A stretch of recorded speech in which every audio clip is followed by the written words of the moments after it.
Guys, तुमचं आपल्या चॅनलवर खूप खूप स्वागत आहे। तर आज आपण डोसे बनवणार आहोत। डोसे बनवण्यासाठी मी तांदूळ आणि उडदाची डाळ भिजू घातलेली आहे आणि डोस्यासोबत खायला चटणी बनवण्यासाठी मी चण्याची डाळ भिजू घातलेली आहे। आता मी हे डोस्याचे मिश्रण बारीक करून घेते। आता मी हे पेस्ट मिक्सीच्या भांड्यामध्ये काढून बारीक करून घेते। या पेस्टला मी बारीकसर असं बारीक करून घेईन मिक्सीमध्ये फिरवून। मिक्सीचं भांडं बदलून घेतलं कारण ते छोटं होतं, त्याच्यामध्ये जास्त पेस्ट मावत नव्हतं, म्हणून मी मोठंवाला भांडं घेतलेलं आहे। आता याच्यामध्ये बारीक करून घेते।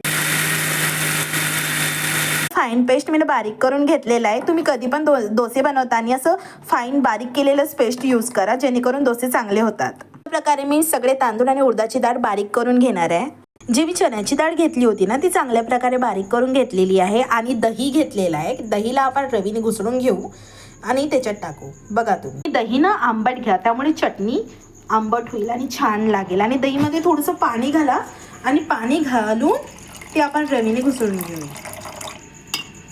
मग चटणी बनवूया। त्याच्यासाठी मी कढई मांडली, कढईमध्ये तेल तापवलं आणि त्याच्यानंतर त्याच्यात मोहरी घातली, चांगल्यापणे कडकडली। तर त्यानंतर आपण मिरची घालून घेऊ।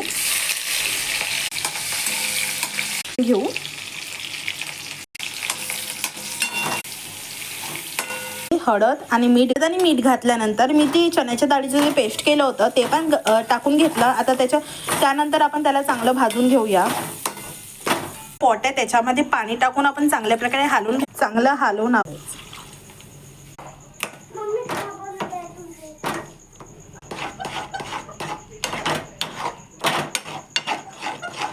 चांगल्या प्रकारे भाजून घेऊया आणि मीठ खाऊन बघायचं, म्हणजे कमी लागलं तर आपण टाकू शकतो। खाऊन बघ, कमी वाटलं म्हणून मी आणखी टाकत आहे।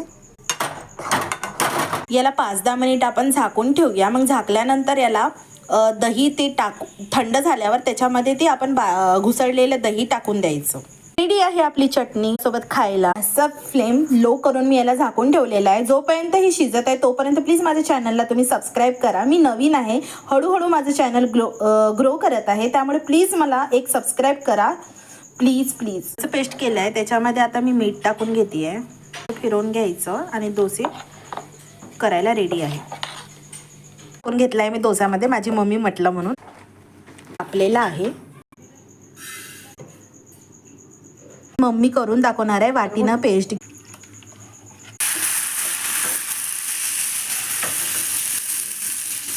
प्लीज थोडा ॲडजस्ट करा, माझ्याजवळ कॅमेरा नाही आहे, मी स्वतः व्हिडिओ बनवत आहे म्हणून होत आहे माझी। डोसाला एक साईड 2 मिनिट शिजू द्यायचं, पलटवायचं। टीप सांगते, शिजला की त्याचे काठे आपोआपच निघतं, घाई केल्यामुळे ते तुटून वेळ द्यायचं शिजायला।